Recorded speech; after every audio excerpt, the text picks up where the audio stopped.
Assalamualaikum warahmatullahi wabarakatuh. Salam sejahtera bagi kita semua. Perkenalkan, nama saya Yurda Marvita. Saya merupakan dosen tetap di Prodi Teknik Geofisika, yaitu di Departemen Teknik Kebumian Fakultas Teknik Universitas Syahkuala, dan telah aktif mengajar sejak tahun 2019.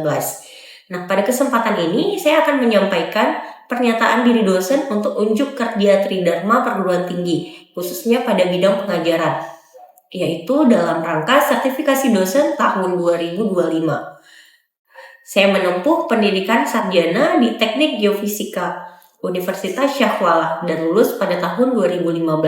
Kemudian, saya melanjutkan studi Magister Teknik Geofisika di Institut Teknologi Bandung dan lulus pada tahun 2018.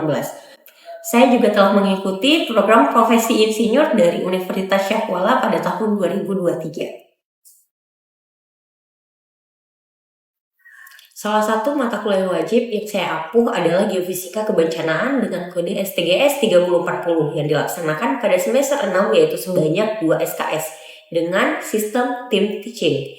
Nah, mata kuliah ini mempelajari peran dan aplikasi metode geofisika dalam kajian kebencanaan, yaitu khususnya dalam konteks mitigasi dan penanggulangan bencana. Hal ini berkaitan dengan upaya pengurangan resiko yang dilakukan sebelum dan sesudah terjadi bencana sebagai upaya mengurangi dampak yang ditimbulkan, seperti mencegah kehilangan jiwa, mengurangi penderitaan manusia, memberikan informasi masyarakat dan pihak berwenang mengenai resiko, serta mengurangi kerusakan infrastruktur utama dan harta benda. Selain itu, diharapkan mahasiswa dapat memiliki keterampilan dalam membuat peta potensi bencana berdasarkan ancaman dan kerentanan, serta membuat rencana kontingensi dengan aplikasi metode geofisika, yaitu sebagai upaya mitigasi bencana di masa depan. Dalam pembelajaran ini terdapat 5 CPL ataupun capaian pembelajaran yang menjadi acuan, yaitu ada CPL 02, CPL 04, CPL 05, dan CPL 09. Untuk mendukung pencapaian CPL tersebut, mata kuliah ini dirancang memiliki 5 capaian pembelajaran mata kuliah, yaitu CPMK 1, CPMK 2, CPMK 3, CPMK 4, CPMK 5 yang tertera pada video. Pembelajaran dilaksanakan selama 16 kali pertemuan dengan 2 kali 50 menit per pertemuan. Adapun materi pembelajaran yang disampaikan yaitu pada pertemuan pertama membahas mengenai orientasi perkuliahan, konsep bencana dan fenomena alam. Kemudian pada pertemuan kedua, mahasiswa diharapkan mampu menguraikan konsep pengurangan risiko bencana, siklus manajemen bencana, serta mampu menyusun rencana penanggulangan bencana melalui proses geofisika sebagai upaya mitigasi bencana. Nah, pada pertemuan ini yaitu terdiri dari konsep pengurangan risiko bencana dan manajemen bencana. Nah, pertemuan ini yang saya jadikan sebagai acuan dalam video proses belajar mengajar. Nah, pada pertemuan ketiga dan keempat, materi pembelajarannya terdiri dari tektonikal lempeng di Indonesia serta jenis-jenis bencana geologi, yaitu meliputi gempa bumi, tsunami, gunung berapi, longsor dan pergerakan tanah serta perubahan iklim. Pada pertemuan kelima dan keenam, mahasiswa diharapkan mampu membuat peta potensi bencana berdasarkan ancaman dan kerentanan pada suatu daerah, yaitu dengan materinya adalah pemetaan potensi bencana. Nah, ini meliputi peta ancaman, peta kerentanan, dan resiko bencana. Selanjutnya, pada pertemuan ketujuh, mahasiswa mempelajari tentang efektivitas metode geofisika untuk mitigasi bencana berdasarkan parameter fisik dan sifat fisika yang berlangsung. Dan pada pertemuan ke-8 dilaksanakan ujian tengah semester. Pada pertemuan ke-9 dan 10, materi pembelajarannya terdiri dari peran geofisika dan objektivitas metode geofisika untuk mitigasi bencana, serta metode seismik, metode gravity, magnetik, metode geolistrik, GPR, seismologi, dan remote sensing untuk studi kebencanaan. Selanjutnya, materi pada pertemuan 11 dan ke-12 yaitu mendesain pengukuran dengan metode geofisika untuk studi kebencanaan. Nah, materi pada pertemuan ke-13 dan ke-14 yaitu mengembangkan model matematis hasil pengukuran data geofisika untuk studi kebencanaan. Selanjutnya, pada pertemuan ke-15 Materinya mengenai bagaimana mahasiswa dapat menulis esai studi kebencanaan dengan memanfaatkan dan mengaplikasikan metode geofisika. Dan terakhir, pada pertemuan ke-16 akan dilaksanakan ujian akhir semester. Dalam pelaksanaan pembelajaran, saya menerapkan beberapa model pembelajaran aktif antara lain pengajaran langsung, cooperative learning, kemudian ada project dan case method. Selanjutnya, pada metode pembelajaran ini mencakup beberapa hal seperti ceramah, diskusi kelompok, kemudian observasi, tanya jawab, dan presentasi. Semua pendekatan ini dirancang untuk mendorong keterlibatan aktif mahasiswa dan meningkatkan pemahaman konsep serta membangun keterampilan kolaboratif dan komunikasi ilmiah. Kemudian metode evaluasi dari sistem penilaian pada mata kuliah ini terdiri dari 3 kali tugas dengan presentasi nilai 17%, kemudian 3 kali kuis dengan presentasi nilai 9,5%, dan UTS dengan presentasi nilai 13,5%, serta UAS dengan presentasi nilai 10%. Serta terdapat proyek dan studi kasus dengan masing-masing 3 kali di proyek yaitu 40%, dan studi kasus 1 kali dengan nilai presentasi 10%. Demikian pemaparan saya mengenai pelaksanaan pembelajaran dalam mata kuliah Geofisika Kebencanaan.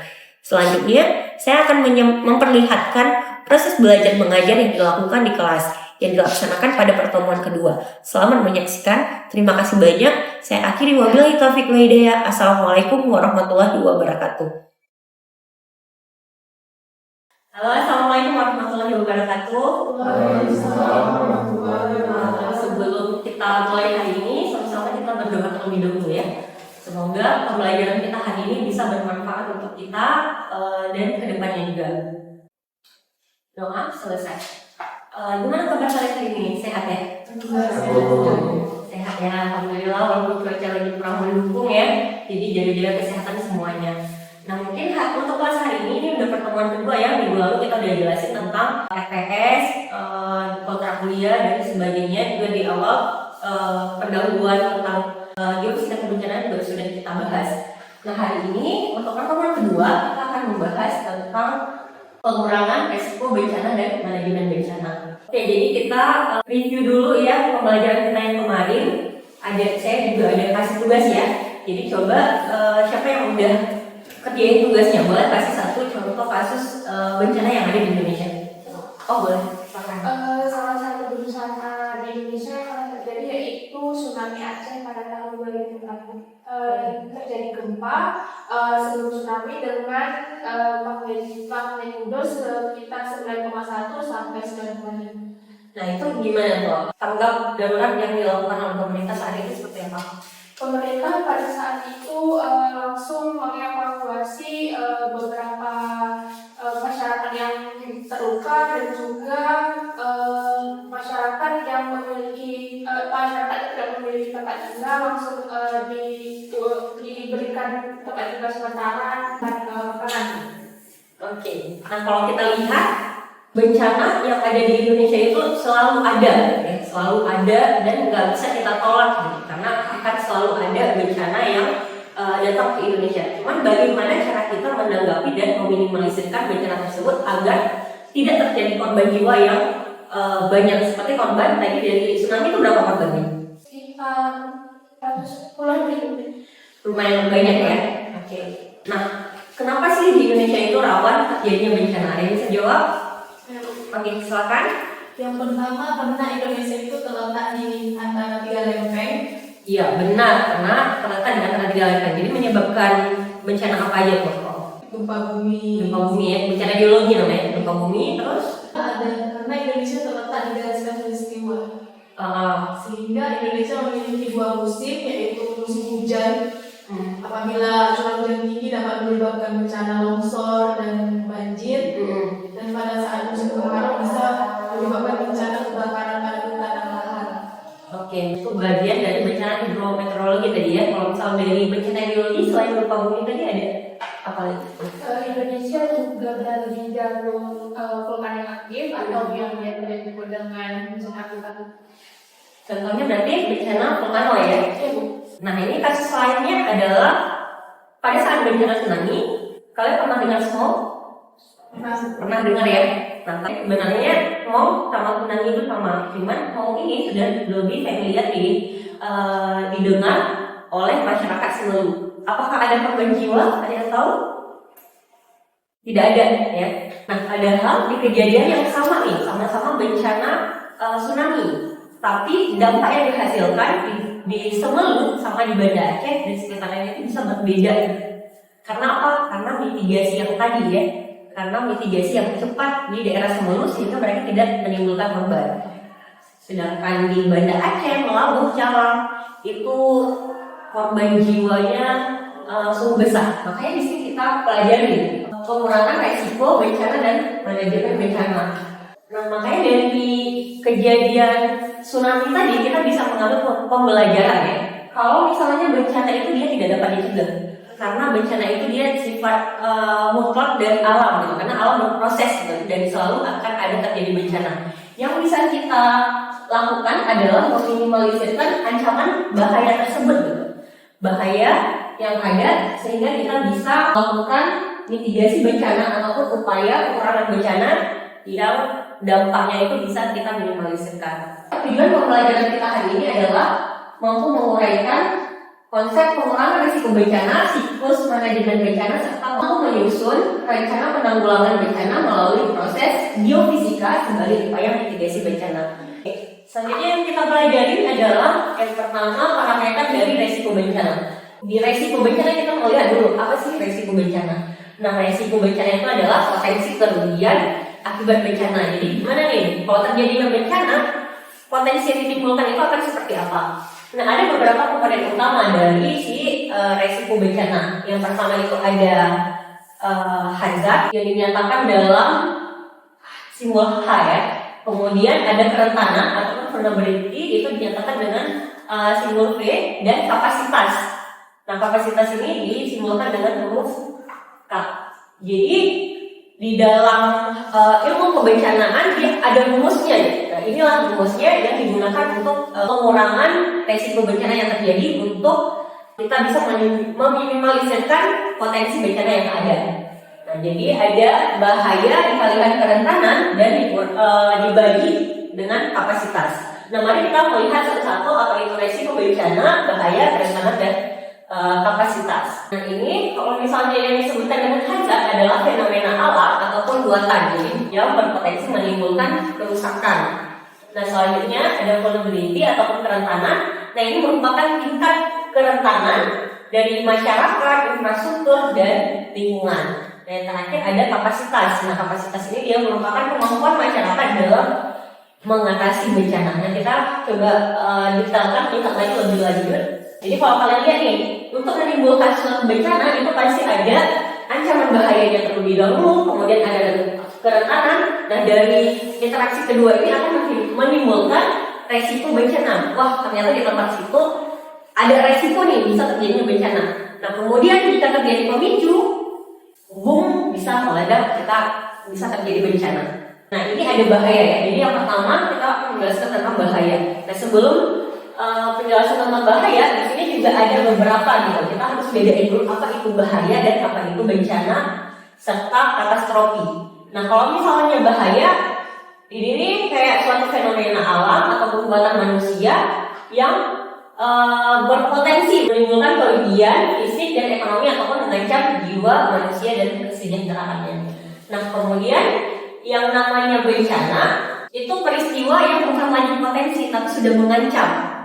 Nah, kalau tadi ancaman itu bahaya, ini belum terjadinya bencana. Tapi kalau misalnya yang namanya bencana itu sudah mengancam dan mengganggu kehidupan masyarakat.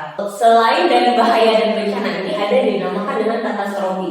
Nah, yang dimaksud dengan katastrofi ini korban jiwa yang dihasilkan itu ataupun kerusakan yang dihasilkan itu lebih banyak.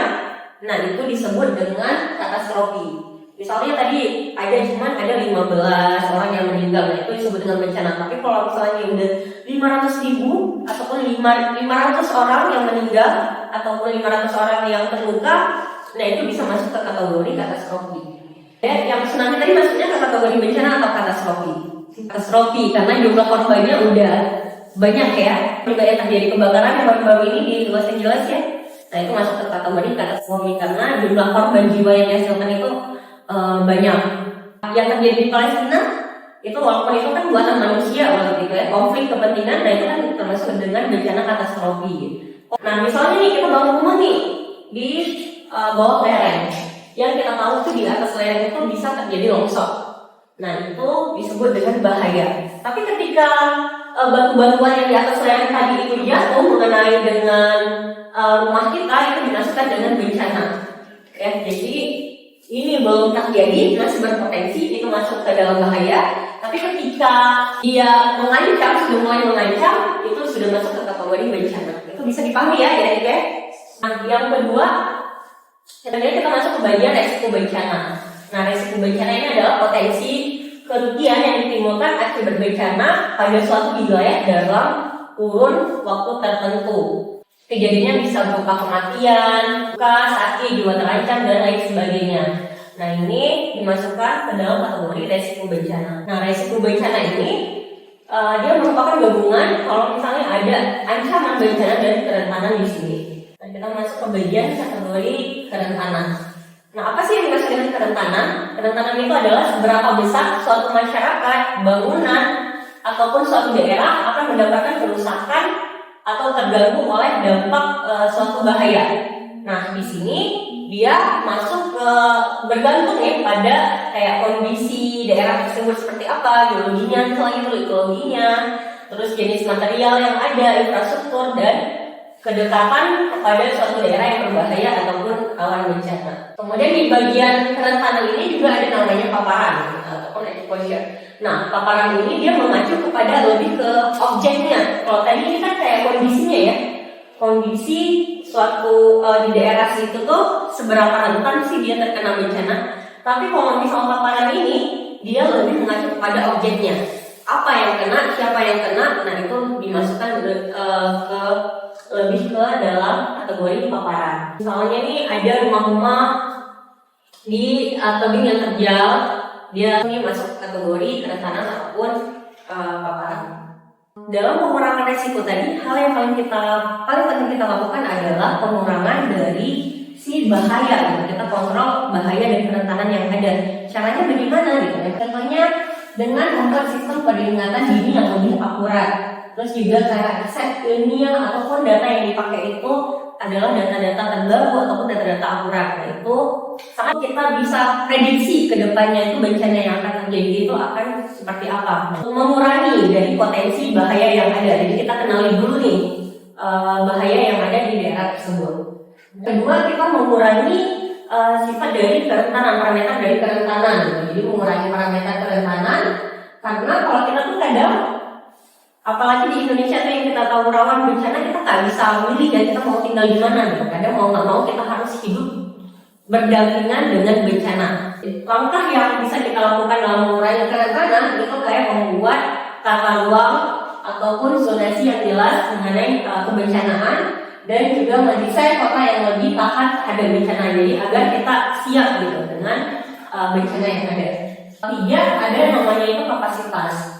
Nah, kapasitas ini lebih menuju kepada manajemen kebencanaan, yaitu kemampuan kita sebagai masyarakat, pemerintah ataupun berbagai lembaga untuk lebih siap menghadapi bencana. Nah, ini masuk ke kategori kapasitas. Tapi kalau bagian dari kapasitas itu kita harus meningkatkan, karena itu merupakan kesadaran dari masyarakat, di mana kita harus membentuk masyarakat yang siap ataupun tangguh terhadap bencana. Ini juga kayak bangunan, infrastruktur atau tahan bencana, edukasi, dan simulasi mitigasi bencana serta pemerintah maupun masyarakat yang harus kerjasama dalam membentuk desa ataupun kota tangguh bencana.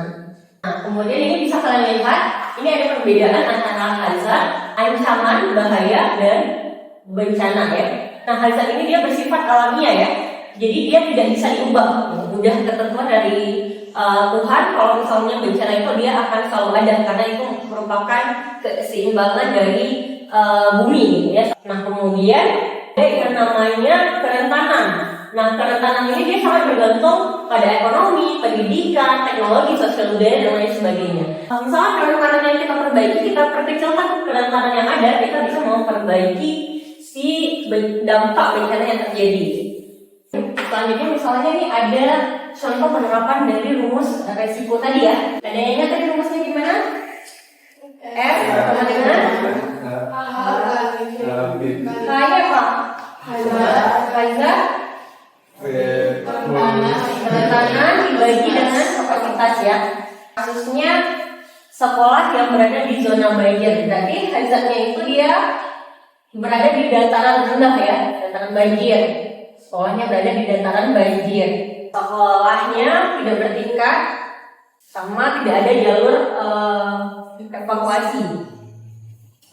Kapasitasnya dia rendah gitu ya, kapasitasnya rendah, tidak ada pelatihan di daerah tersebut, kemudian tidak ada peralatan yang memadai.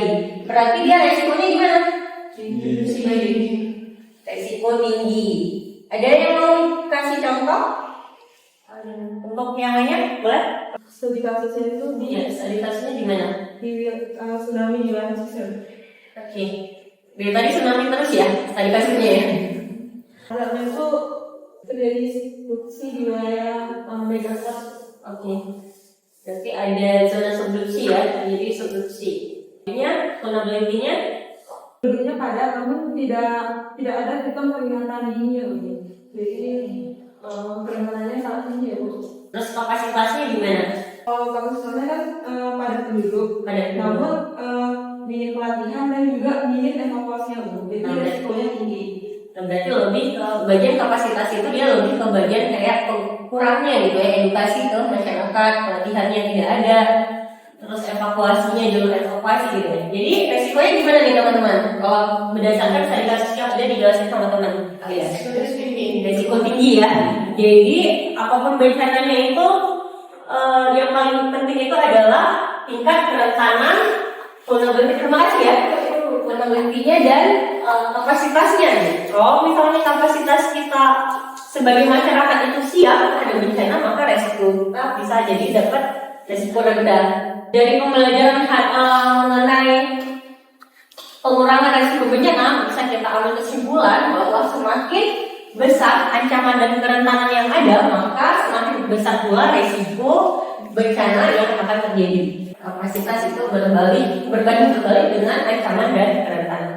Next ya, kita masuk ke bagian manajemen bencana. Nah, jadi manajemen bencana ini dia merupakan seluruh kegiatan. Jadi ada berbagai macam bentuk tahapan kegiatan yang meliputi beberapa aspek gitu. Jadi ada pencegahan, mitigasi, kesiapsiagaan, tanggap darurat dan pemulihan. Jadi dia merupakan suatu siklus gitu ya. Jadi ada namanya siklus manajemen bencana. Nah, jadi ketika bencana ini terjadi, jadi hal yang pertama kita lakukan itu adalah tanggap darurat. Dia melakukan tahapan pemulihan dan di sini juga ada namanya development ya, ada tahapan pengembangan. Nah, ini kadang-kala ada yang dimasukkan, ada yang tidak dimasukkan. Masuk ke tahap pencegahan, kemudian baru masuk ke tahap mitigasi dan yang terakhir baru masuk ke tahap kesiapsiagaan. Jadi dia merupakan satu siklus yang selalu berputar gitu. Jadi dalam undang-undang manajemen kebencanaan itu dibagi menjadi 4 fase gitu ya. Pertama itu ada tahapan pencegahan. Ini upaya dilakukan untuk mencegah terjadinya bencana ataupun untuk mengurangi risiko dari terjadinya bencana. Kemudian ada kesiapsiagaan. Pada saat terjadi bencana itu masuk ke proses tanggap darurat ya. Lalu yang terakhir itu masuk ke tahapan pemulihan. Jadi dalam mitigasi bencana itu ada 2, bencana struktural dan non struktural. Bencana struktural itu dia merupakan mitigasi bencana dari proses pembangunan ataupun pembuatan bangunan-bangunan. Kalau misalnya non struktural ini tidak ada pembangunan fisik, tapi melainkan pelatihan ataupun perundang-undangan. Mitigasi struktural atau non struktural? Yang struktural apa ya? Nah, untuk mitigasi di bagian struktural contohnya itu ada berupa pembangunan tahan gempa. Ya benar. Itu ada pembangunan ya, ada bentuk fisiknya ya. Yang lain? Mitigasi secara struktural, peta bencana, kemudian edukasi dan mitigasinya juga kepada masyarakat. Kan tuh ada pelatihan, simulasi itu masuk ke bentuk non struktural. Berarti bisa dipahami nih ya perbedaan antara struktural dan non struktural ya. Ini contoh lain juga misalnya sekarang udah mulai banyak rak-rak yang digunakan di rumah itu tertempel di dinding. Jadi kalau misalnya terjadi gempa bumi, nah rak tersebut itu tidak akan jatuh. Ini contoh-contoh dari mitigasi non struktural tadi ya. Tadi yang seperti disampaikan sama teman-temannya tadi ada apa aja nih, ada desain itu juga masuk ya, kayak rumah tahan gempa, tapi dia cuma berbentuk desainnya doang, belum dibangun. Nah itu masuk ke non struktural. Nah kalau misalnya kalian sebagai geofisika, apa nih contoh kayak yang bisa kalian lakukan? Contohnya kan seperti pembuatan bencana, Iya. jalur evakuasi. Iya itu masuk ya. Jadi sebagai geofisika kita bisa melakukan itu. Terus kalau misalnya kalian sebagai mahasiswa nih, mungkin sosialisasi ada kan? Gimana ya? Sosialisasi kebencanaan ya biasanya. Nah ini ya, ini berarti ada satu contoh aplikasi dari geofisika untuk mitigasi non struktural. Nah, juga ada peta rawan gempa, yang monitoring tadi ya seperti teman yang disampaikan, ada monitoring. Nah yang kedua ada kesiapsiagaan. Jadi kesiapsiagaan ini adalah upaya untuk mengantisipasi bencana. Jadi fokusnya itu persiapan menghadapi bencananya. Jadi kayak simulasi evakuasi gitu ya. Kemudian masuk ke dalam manajemen kedaruratan, yaitu ada tahap tanggap darurat. Jadi tahap tanggap darurat ini bagaimana respon kita jika terjadi bencana. Nah itu harus sigap, cepat dan tepat gitu. Terus masuk ke tahap pemulihan. Jadi di dalam tahap pemulihan ini setelah terjadi bencana, maka kita lakukan adalah proses evaluasi dan pemulihan juga. Masuk pemulihan bagaimana kondisi yang awalnya tadi terkena bencana, bagaimana kita mengembalikannya lebih baik lagi. Ada dua tahapan ya, rehabilitasi dan rekonstruksi. Nah, jadi ini materi yang kita sampaikan hari ini ya. Jadi ada yang mau ditanyakan? Gak ada yang mau ditanyakan? Kalau nggak ada yang mau bertanya, saya nggak akan bertanya. Nah, jadi siapin, keluarin kertas kalian. Kita akan melakukan tulis bagaimana kalian tadi bisa apakah mengerti pembelajaran yang sudah dilakukan hari ini. Silakan dibuka tulisnya. Ini saya absen dulu ya satu-satu. Udah datang semua ya? Yang nggak datang, masih kemana tahu? Ada kabar? Oke, terima kasih ya. Udah pada absen semua ya? Kalau kita cukupkan ya kelas hari ini. Terima kasih banyak untuk partisipasi kalian untuk kelas hari ini. Mudah-mudahan apa yang kita pelajari hari ini walaupun sedikit tetap bermanfaat untuk kalian. Saya akhiri. Wabillahi taufiq wal hidayah. Assalamualaikum warahmatullahi wabarakatuh. Waalaikumsalam warahmatullahi wabarakatuh.